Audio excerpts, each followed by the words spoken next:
Punto de encuentro con la invitada.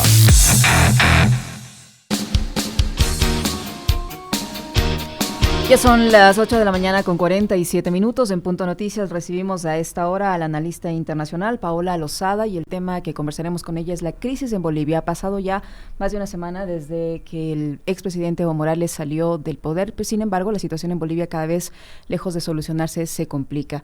No hay visos de que esto se pueda normalizar. Hay un ultimátum que se ha dado a la presidenta, autodenominada presidenta de Bolivia, para que el exmandatario retorne al país. ¿Cómo ve usted la situación de Bolivia? Buenos días con todos. En efecto, la situación de Bolivia es por demás compleja, porque existen varias crisis a la vez. No es únicamente una cuestión a nivel político, sino social, electoral, democrático, es decir, algo que abarca casi todos los estamentos institucionales de Bolivia. Por lo mismo, inicialmente no se encuentra realmente una solución. Por una parte, si bien es cierto, hay varios países que han reconocido la presidencia de esta presidenta, digamos, interina, Áñez, pero de todas maneras hay otros que sin embargo vienen siendo de la oposición, países por supuesto encabezando desde la cuestión de Venezuela y demás, que no la aceptan. Y pese a eso, en general Bolivia y tal vez el mundo entero estamos un poco a la expectativa de cuándo van a citarse las nuevas elecciones, y todavía eso sigue sin ninguna fecha fija. Paola, una cosa que es grave, porque el fin de semana se denunció una masacre en Cochabamba, en Abacá, etcétera. Es decir, hay algunos elementos que dan a pensar que lo que está pasando en Bolivia está más allá de una sucesión presidencial, más allá de un problema constitucional, sino que ya es un régimen de violencia dictatorial en el que no se acepta, por ejemplo, que los protestantes lleguen a la paz. Y por otro lado, se emite un decreto en el que se legitima y se resguarda de cualquier acción penal a aquellos militares y policías que puedan asesinar, que puedan torturar, que puedan reprimir. ¿Cómo se entiende estas circunstancias? ¿Es dable, es aceptable? ¿Hasta dónde llega eso? ¿Y qué consecuencias y secuelas va a traer para la sociedad boliviana? Bueno, las consecuencias ya se las está viendo. Precisamente a raíz de ese decreto, ¿qué es lo que pasa? Hay varias organizaciones, por ejemplo, Human Rights Watch y otras más o menos en el mismo sentido, es decir, que están defendiendo los derechos humanos, que ya han mandado todas las alertas, y lo que pretenden es precisamente tratar de parar cualquier tipo de masacres que se puedan dar.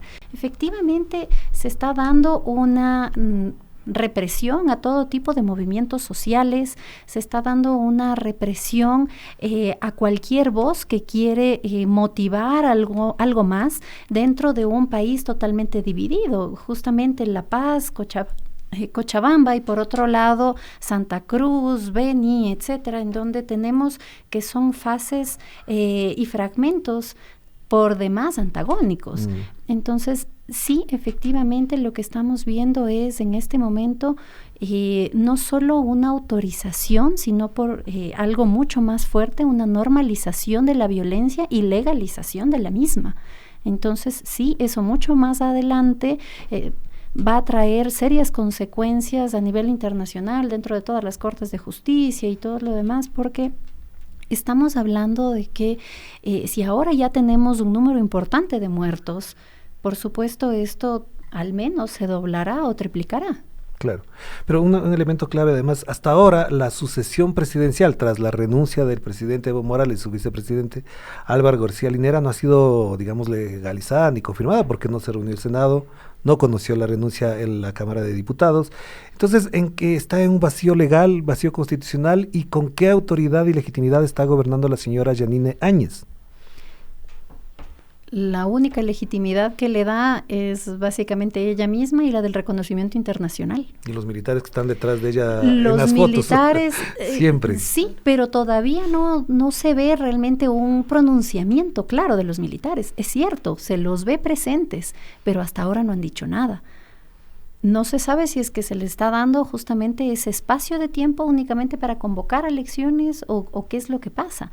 Porque sí, también hay muchas figuras que en este momento están saltando a la palestra política, no únicamente la misma presidenta Áñez, sino también el que ahora se le denomina Macho Camacho, también Carlos Mesa, etcétera. Entonces hay como varios elementos que en este momento configuran un vacío mucho más grande a nivel presidencial. Entonces no hay legitimidad, hay reconocimiento, pero hay más figuras. Paola, ¿en qué medida esta convocatoria que ha hecho legisladores del Movimiento Socialismo para instalar este lunes las denominadas mesas de diálogo con el fin de pacificar Bolivia y convocar a nuevas elecciones va a ser posible? ¿O puede ocurrir lo que advierte la alta comisionada de Derechos Humanos de la ONU, Michelle Bachelet, que la situación en Bolivia podría salirse de control? A mi modo de ver, definitivamente ya está salida de control. Uh-huh. Entonces, algo más sería... no solo la represión por parte de los movimientos sociales, sino una cuestión mucho más fuerte desde los mismos.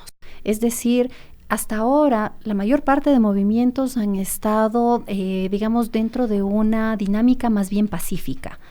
Pero frente a todo lo que está sucediendo, parecería que esa dinámica ya se está aplacando un poco, y sobre todo con la represión que viene desde el gobierno, por supuesto vendría mucho más serias consecuencias. Entonces estamos en una especie de círculo vicioso en donde, si bien es cierto, los manifestantes podrían seguir diciendo seguimos siendo pacíficos, pero hasta dónde va a mantenerse su disciplina no violenta, es decir, hasta dónde ellos van a aceptar que sobre ellos se reprima y se ejecute la violencia, mientras que por el gobierno va a seguir haciendo cualquier otra cosa.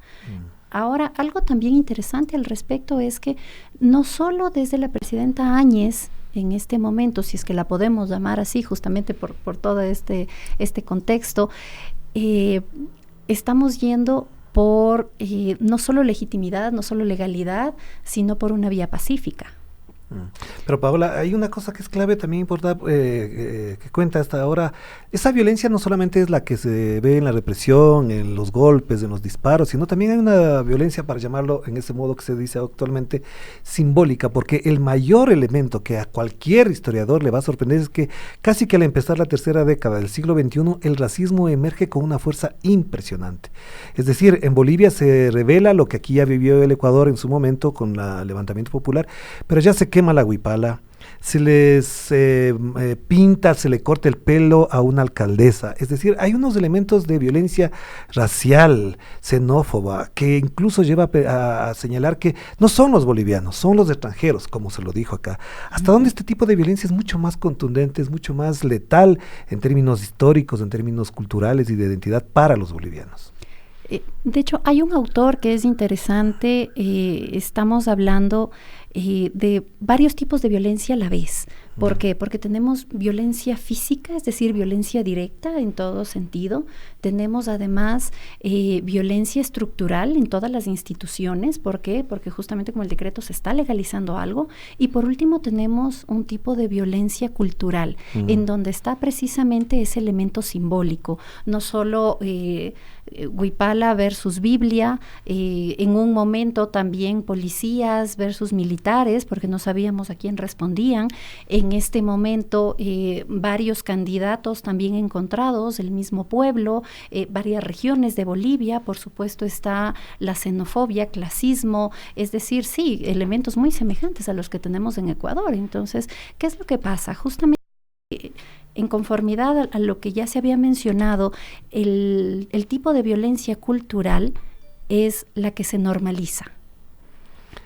Pero a ver, si es que esa es la que se normaliza, la están legitimando a personas como la presidenta, entre comillas, presidenta Yanine Áñez, cuando muestra la Biblia, cuando señaló, por ejemplo, lo de la huipala en su momento, o como Luis Fernando Camacho, que ha dicho y ha hecho cosas que son de orden ya incluso violenta con respecto a los indígenas, que hay que sacarle a los collas, etcétera, etcétera, etcétera.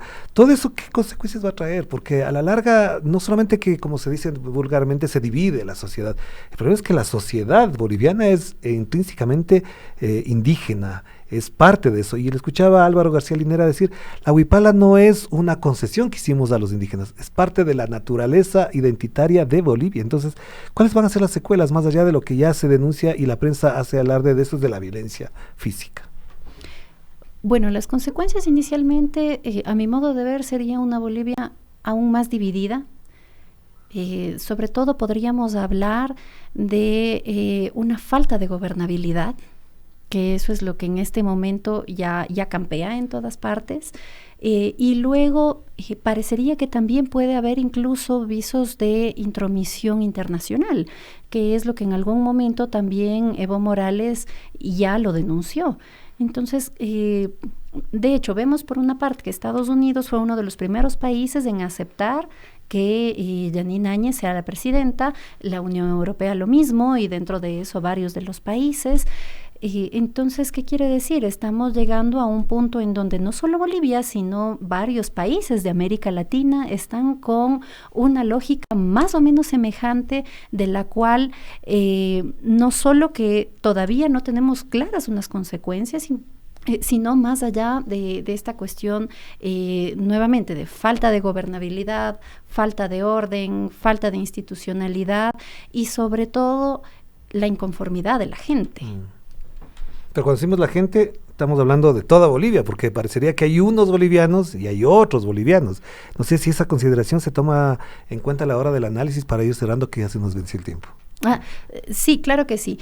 Sí, tenemos varios grupos, incluso dentro de los mismos movimientos sociales, están totalmente divididos, a favor, en contra de Morales, a favor, en contra justamente de Luis Fernando Camacho como un posible Bolsonaro, pero parece que están tan antagónicas las posiciones que por un lado o bien se están resguardando hacia una extrema derecha justamente con esas fases xenófogas, o por otro lado, por el contrario, más bien se siguen aferrando a esta cuestión de izquierda, con el socialismo, con Morales, con, en algunos casos sí, también representación de lucha indígena, etcétera. Entonces, lo único que se está haciendo es desestructurando todo el tejido social.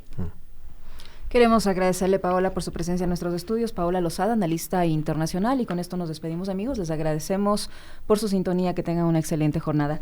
Gracias por acompañarnos también, Orlando. Gracias a ustedes, y por supuesto el tema Bolivia está latente, no ha terminado, así como el tema Chile, que el día de hoy cumple un mes de manifestaciones, de protestas en las calles de Chile. Hay una salida aparentemente constitucional o legal, que es la convocatoria a un referéndum, y ese referéndum no ha sido de la satisfacción de los sectores estudiantiles, docentes, y al contrario dicen que lo único que podría resolver la crisis que lleva un mes en Chile sería una verdadera y auténtica asamblea constituyente. Si ese es el camino para América Latina, pues nos volveremos a ver con más asambleas constituyentes en Chile, o quizá también en Bolivia más adelante. Muchas gracias.